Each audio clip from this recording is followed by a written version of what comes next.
Conozco a Jorge Pastor hace casi 50 años y siempre me sorprende. Quiero ceñirme al tiempo que debo emplear, pero sí deciros que para Damaris y para mí siempre es un privilegio estar en Denia, estar en esta iglesia, que es prácticamente decir que estamos en casa. Os traigo los saludos del presidente de nuestra unión, el pastor Andreu Dionís. Ayer estuve con él y también con el vicepresidente Pablo Simarro. Teníamos una reunión en Vilafranca del Penedés y de alguna forma también el saludo de todos los hermanos y hermanas que componen la UEBE, nuestra Unión Evangélica Bautista de España. No es el caso de esta iglesia, en la que tengo 3 queridos compañeros y amigos en la junta directiva, pero a veces el amplio ministerio de nuestra unión pues no es muy conocido entre algunas iglesias y algunos creyentes. Y naturalmente tampoco es muy conocido en los de fuera. Hace unos días recibí una llamada de estas que machaconamente nos quieren promocionar aspectos telefónicos y me preguntaron por la señora doña Angélica Bautista, si estaba en casa. Por un momento dudé si aclararle la confusión o decía que la señora no estaba, pero que había dejado dicho que no deseaba ninguna modificación en los servicios telefónicos, ¿verdad? Doña Angélica Bautista, nunca me había pasado. Pero también deciros, hermanos, como en más de una ocasión le he escuchado expresar a un querido y recordado pastor, hijo de Denia, don José Cardona. Él en ocasiones decía: como os amo, seré breve.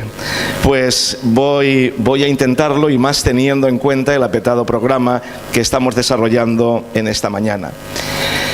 Antes, nuestra hermana ha leído el Salmo 100. Y en el versículo 2 está la idea que quisiera compartir con vosotros en esta mañana, y que dice sencillamente: servid a Dios con alegría. Servicio y alegría. El servicio como algo distintivo de la naturaleza y del testimonio y de la razón de ser del cristiano, pero al mismo tiempo llevándolo a cabo con entrega, con visión, con excelencia y naturalmente con alegría. Servicio es el ejercicio de una persona libre que puede servir por convenio, por necesidad, por interés o por complacencia. Por el contrario, servidumbre o esclavitud es la acción de la persona que sirve sin libertad, sin elección, sin opciones. El Nuevo Testamento nos dice que nosotros estábamos bajo la servidumbre del pecado, pero Jesucristo, cuando nos redimió y nos dio nueva vida, nos hizo servidores. Y nuestra obra es el servicio en su reino, en el cual hay lugar y cabida para todos. En este tiempo todavía de gracia, todos somos llamados a ser creyentes. Y todos los creyentes somos llamados al servicio. No obstante, sabéis que en la vida existe en ocasiones un fuerte contraste entre la teoría y la práctica. Incluso los cristianos en ocasiones somos excesivamente teorizantes. Nos movemos demasiado en el mundo de las ideas, con un divorcio entre el pensamiento y la vida, lo que decimos y lo que hacemos, cosa que también le suele pasar a bastantes políticos. Pero la Escritura nos indica claramente, y nosotros como cristianos evangélicos y bautistas, pues creemos que la Biblia, que la Escritura, que la palabra de Dios es nuestra norma de fe y conducta. Y la Biblia nos dice con claridad por qué servimos los cristianos. Servimos porque el Señor lo manda. Jesús diría a sus discípulos: como el Padre me envió, así yo os envío. Y me seréis testigos en Jerusalén, en Samaria, etcétera, empezando cada uno en el lugar donde estamos, en el lugar donde vivimos. Servimos por amor y gratitud al Señor, que nos ha salvado de la condenación eterna y nos ha dado una nueva vida, un propósito para esta vida, un nuevo sentido. Pablo diría en una de sus cartas: Jesús me amó y se dio a sí mismo por mí. Y es muy significativo que en una ocasión que Jesús sanó a la suegra de Pedro, nos dice que ella entonces le servía. Servimos por amor a nuestro prójimo. Decía Pablo: no uséis la libertad como ocasión para la carne, sino servíos por amor los unos a los otros, porque toda la ley en esta sola palabra se cumple: amarás a tu prójimo como a ti mismo. Servimos porque si queremos seguir los pasos y el ejemplo de Cristo, debemos hacerlo. Jesús diría: porque ejemplo os he dado, y para que como yo os he hecho, vosotros también hagáis. Repasando la vida y el ministerio del Señor Jesús, vemos que es una vida de servicio ante las necesidades de los demás. Y si llamamos a Jesucristo Señor y Maestro, tenemos que imitarlo en obediencia, recordando que Él dijo que el Hijo del Hombre no vino para ser servido, sino para servir y para dar su vida en rescate por muchos. Los cristianos servimos porque el Señor nos necesita. Nos dice la Biblia que la Iglesia es el cuerpo de Cristo y nosotros sus miembros. Por lo tanto, en un sentido, somos sus manos, sus pies, su boca, sus labios. Por eso podemos decir en esta mañana: ¿sabías que Dios te necesita? Porque somos sus instrumentos. Servimos porque si no sirviéramos y reaccionáramos ante las necesidades, no seríamos la sal del mundo y la luz de la tierra que Jesús mandó ser a todos los cristianos. Mateo 5:16 dice: así alumbre vuestra luz delante de los hombres, para que vean vuestras buenas obras y glorifiquen a vuestro Padre que está en los cielos. Servimos porque el servicio es el camino visible, práctico, que el Señor ha preparado para su pueblo, para los que han creído en Él, para los que han visto cambiadas sus vidas, para los que ven la acción transformadora del Espíritu Santo. Diría Pablo en Efesios: porque somos hechura suya, creados en Cristo Jesús para buenas obras, las cuales Dios preparó de antemano para que anduviésemos en ellas. Y recalcaría en la epístola a Tito: Jesucristo se dio a sí mismo por nosotros, para redimirnos de toda iniquidad y purificar para sí un pueblo propio, celoso de buenas obras. Pero la palabra también nos indica que tenemos que servir con el espíritu debido, servir con limpias motivaciones, servir con visión, con perspectiva de futuro, no solamente viendo artificial o superficial o aparentemente lo que estamos haciendo, sino recordando por qué lo hacemos, el fin que deseamos alcanzar. Leí hace mucho tiempo la historia de 3 obreros que estaban construyendo un templo cristiano y se le preguntó lo mismo a los 3 hombres que estaban trabajando: ¿qué estás haciendo? Uno respondió: estoy ganándome la vida. El otro dijo: estoy cumpliendo las órdenes de mi jefe.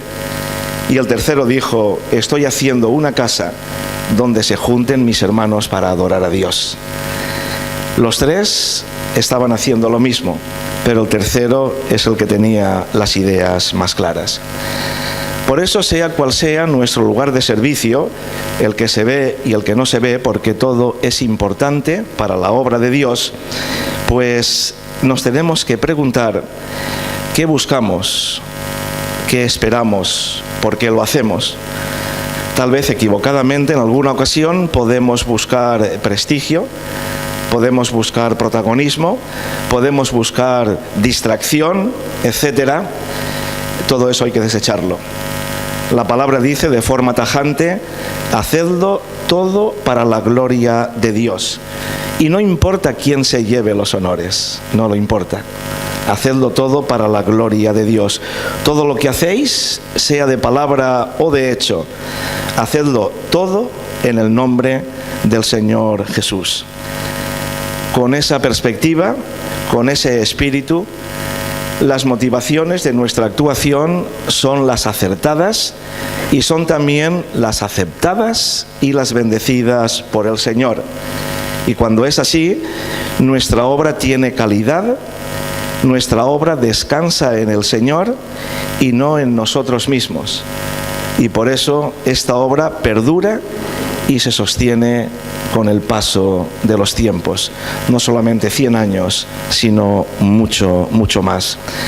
Cuando Pablo escribía a los tesalonicenses en el primer capítulo, el versículo 3, decía algo más importante. Fijaos, decía: damos siempre gracias a Dios por todos vosotros, haciendo memoria en nuestras oraciones, acordándonos sin cesar delante del Dios y Padre nuestro de la obra de vuestra fe, del trabajo de vuestro amor y de vuestra constancia en la esperanza en nuestro Señor Jesucristo. Fijaos que no dice que se acuerdan sencillamente de la obra, del trabajo y de que sois muy constantes y perseverantes, sino que tiene una base profunda, una base guiada y fundamentada por el Espíritu Santo. Por eso habla de la obra de vuestra fe, del trabajo de vuestro amor y de vuestra constancia, pero enraizada en la esperanza en nuestro Señor Jesucristo. Por eso, hermanos, es importante el fondo, las motivaciones, pero también son importantes las formas. Tenemos que trabajar de manera que realmente expresemos y hagamos visible el por qué lo hacemos. No sé si sabéis la historia de que había un hombre que por prescripción del veterinario daba a su perro aceite de hígado de bacalao. Y cada día le sujetaba entre sus rodillas la cabeza del animal, que se resistía con todas sus fuerzas, y le obligaba a abrir la boca, y con un cucharón le vertía el aceite por la garganta. Y así un día tras otro. Pero un día el perro logró soltarse y el líquido cayó al suelo. Entonces, para asombro del dueño, el perro se volvió dócilmente, lamiendo con aire de felicidad el aceite que se había derramado. Fue entonces cuando el hombre descubrió que lo que el perro no era el aceite lo que rechazaba, sino el modo de administrárselo. Tengamos siempre cuidado con el fondo, pero también con las formas. El evangelio que anunciamos es el mismo, no hay otro evangelio, diría Pablo, pero cuidado de qué manera lo vivimos, lo transmitimos y lo compartimos. La forma, el fondo y la forma son importantes. Y sin duda, siempre de acuerdo con la Escritura, a la pregunta de a quién servimos los cristianos, tenemos que respondernos que servimos a Dios y a los hombres, a las mujeres, a los seres humanos. Siempre debemos mantener este completo equilibrio. Servimos a Dios haciéndolo a través de las personas. Cuando más servimos a nuestro prójimo, más estamos sirviendo al Señor. Cuando más fervientemente deseamos servir al Señor, más y mejor estamos sirviendo a nuestros semejantes. Cuando más amamos a Dios, más capacitados estamos de amar a los hombres y a las mujeres que nos rodean, con los que nos relacionamos. También aquí la cruz forma un equilibrio perfecto, vertical hacia Dios, horizontal hacia las personas. Pero hemos dicho que el versículo 2 del Salmo 100, que es nuestra base, era servir a Dios, pero servir a Dios con alegría. Por eso tenemos que preguntarnos con qué sentimiento, con qué sensibilidad interna vamos a realizar este servicio que tiene que ser, reitero una vez más, el distintivo de todo hombre, de toda mujer que se dice discípulo, seguidor de Jesús. Y el texto nos dice: servid a Dios con alegría. Es decir, que este servicio tiene que ser hecho con ilusión, con gozo. Como antes se nos recordaba, tiene que ser la ofrenda. Dar con alegría, porque Dios ama al dador alegre. Porque si tuviéramos que hacerlo por cumplimiento, por obligación, por desgana, como una pesada carga, pues sería muy triste, hermanos. Sería tremendamente triste. Ya que tenemos que hacer algo, vamos a hacerlo a gusto. Vamos a hacerlo en realidad con alegría, incluso con entusiasmo. Y muchas palabras, aunque no lo sabemos, nos vienen pues de otros idiomas, del latín o del griego, entre otros. Y es interesante la etimología, el origen de la palabra entusiasmo. Entusiasmo, los griegos antiguos, significaba para ellos, quería decir estar inspirado por los dioses. Literalmente, entusiasmo, llevar a Zeus dentro, entusiasmo. Pasándolo al campo cristiano, así debe ser. Servimos porque llevamos a Dios dentro, porque llevamos al Espíritu Santo, porque la presencia interior de Dios nos vivifica, nos renueva, nos llena de ardor, de energía, de ilusión y de vitalidad. Si Dios está en nosotros, no podremos estar ociosos. Como el árbol que da fruto, serviremos con buena disposición, contagiando alegría y entusiasmo. Y recordando aquel adagio latino de que las palabras convencen, pero los ejemplos arrastran. Servir, vivir con alegría. Y permitid que os diga con toda libertad que una sana alegría, un buen humor, es importante en las relaciones entre los seres humanos. Así lo han reconocido varios pensadores, entre ellos el propio Martín Lutero. Él decía: mi risa es mi espada y mi alegría mi escudo. Y yo os digo que cuando la gente nos ve a los cristianos que actuamos con alegría, es algo que derriba muchas barreras, que abre puertas, que acorta distancias, que crea confianza, que hace caer prejuicios. Porque no olvidéis que un principio universal, que lo remarca la palabra del Señor, es que lo que sembramos es exactamente lo que recogemos. Y la gente en todo tiempo, y en nuestro tiempo si cabe quizá todavía más, agradece un trato amable, una palabra de simpatía, un trato respetuoso, salpicado de alegría, incluso de buen humor. Y además damos un buen testimonio y allanamos el camino para compartir el Evangelio.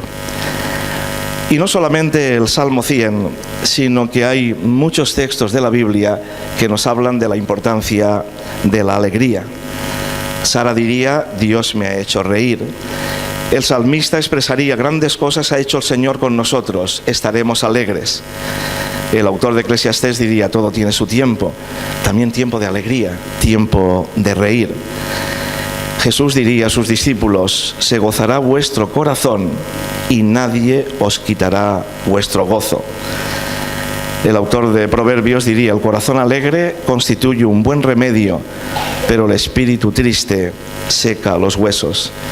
Y Pablo, incluso en circunstancias adversas, porque cuando todo nos va bien es muy fácil tener el buen humor, estar alegre, etcétera, pero cuando el viento no sopla a favor, cuando parece que las nubes oscurecen el horizonte y las puertas se cierran, es cuando tenemos que sacar fuera nuestra realidad interior. Y cuando Pablo estaba en la cárcel y escribía a los creyentes de Filipos, les decía: regocijaos en el Señor siempre. Otra vez os digo, regocijaos. Y permitidme la licencia de creer que para mí el Señor Jesús tenía un buen humor, que era una persona acogedora, entre otras cosas porque la gente quería estar con él, y especialmente los niños. Estoy seguro que en más de una ocasión una sonrisa adornaría su enseñanza, acompañaría sus palabras, y que Jesús, a pesar de todo y por encima de todo, vivía con una profunda alegría. Y os digo, hermanos, que nuestra sociedad y nuestras iglesias necesitan personas con alegría, personas con humor sano, personas de esa alegría y ese humor que no ofende, ni hace daño, ni se ríe de los demás. Ser de esa clase de personas capaces de compartir y contagiar alegría, que no falte una sonrisa en nuestros encuentros personales, una actitud y sentimiento de amabilidad, de esperanza, de búsqueda de soluciones, de una perspectiva positiva, de afecto, de ser personas que crean ambiente en los que se está a gusto, en lo que uno se siente feliz, ni más ni menos de lo que debe adornar el servicio cristiano. Por eso, hermanos, también tenemos que estar vigilantes. Cuidado con los ladrones de gozo que quieren robarnos la alegría, la sonrisa y la esperanza. Cuando esto es así, cuando puede haber raíz de amargura en nuestro corazón o algún resentimiento, es cuando nos han vencido. No lo permitamos. No lo permitamos de ninguna manera. Seamos positivos, seamos pacificadores, tendiendo puentes, buscando el perdón y la reconciliación, sin recriminaciones, ser capaces de con un abrazo hacer un borrón y cuenta nueva, de volver a las relaciones afectivas, porque todo eso nos producirá una gran paz interior y una tremenda alegría, y traerá bendición, porque no solamente seremos bendecidos, sino seremos de bendición. Pero cuidado también, hermanos, con aquellas cosas que nos pueden quitar la alegría. Pecados no confesados, conflictos pendientes de resolución, falta de una auténtica vida cristiana, falta de oración, falta de leer y meditar en la palabra, falta de cuidados hacia otros, creer que lo que hacemos siempre tiene que estar por encima de los demás y cosas por el estilo. Empecemos, como en la cena del Señor, a pedirle a Dios que nos dé un toque personal a cada uno. Un toque personal a cada uno. No es fácil. El salmista lo decía: ¿quién podrá entender sus propios errores? Líbrame de los que me son ocultos. Preserva también a tu siervo de las soberbias, que no se enseñoren de mí. Entonces seré íntegro y estaré limpio de gran rebelión.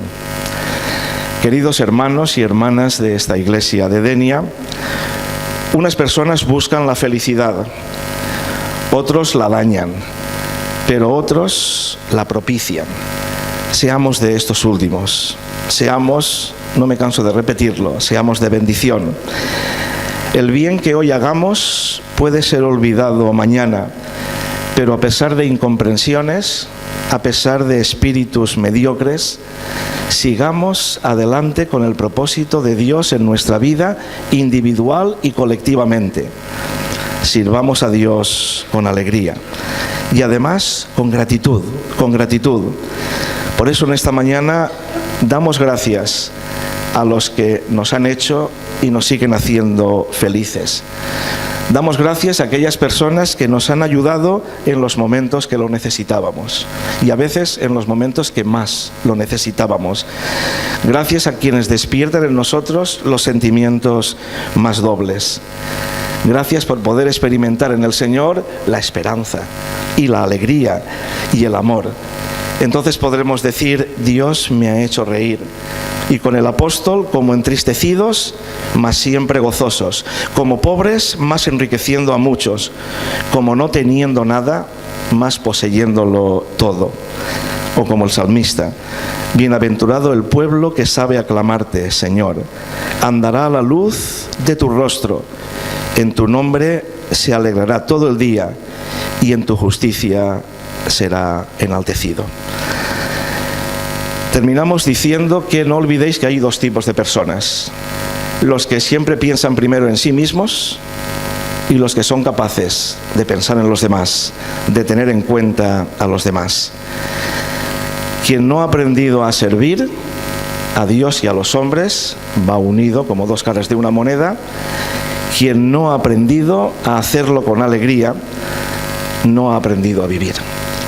Dios nos da nuevos caminos de servicio y Dios nos da y nos seguirá dando siempre las personas adecuadas para cada tiempo, para el servicio en su obra, para que se extienda el Evangelio, para poder hacerlo con alegría.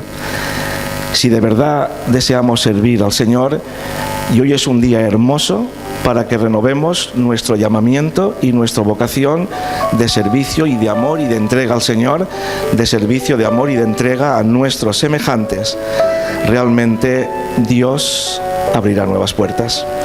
Concluyo con unas palabras de Alberto Schweitzer, Premio Nobel de la Paz en 1952, y en su momento era uno de los teólogos, eruditos, músicos y médicos más famosos de su tiempo, que marchó de misionero a África, a un lugar llamado Lambaréné, y que en un escrito que tituló Hacia un nuevo destino, él comprendió que el servicio era la esencia de la vida y especialmente de la vida cristiana. Él también era pastor. Y decía: mientras yo vivía en la universidad, dedicado al estudio y satisfecho de poder prestar un servicio especial a la ciencia y a la música, no podía, con todo, dejar de pensar continuamente en los demás, aquellos a quienes la vida había negado esta dicha. Una hermosa mañana de sol me vino a la mente al despertar el pensamiento de que yo no podía aceptar tanta felicidad como algo merecido, sin sentir que debía dar algo de mí mismo, incluso mi propia vida. Tratando de razonar bien estas cosas y contemplando las aves que revoloteaban alegremente, me resolví a considerar justificados los 30 años de servicio rendido al arte, al estudio y a las ciencias, pero que el resto de mi vida debía ser entregado al servicio de la humanidad.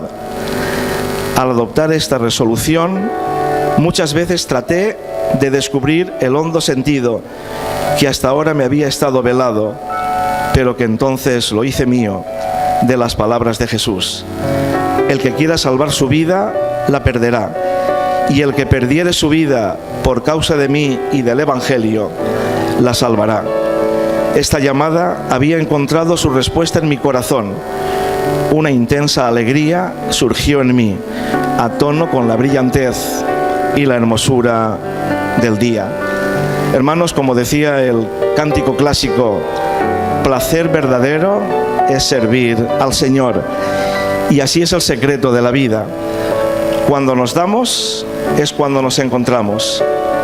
Aunque sea paradójicamente, cuando damos es cuando recibimos.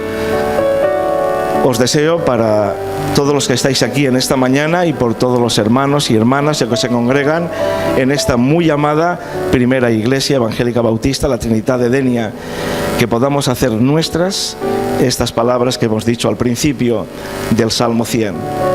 Que sirvamos a Dios, que sirvamos a los hombres con alegría. Que Dios os bendiga.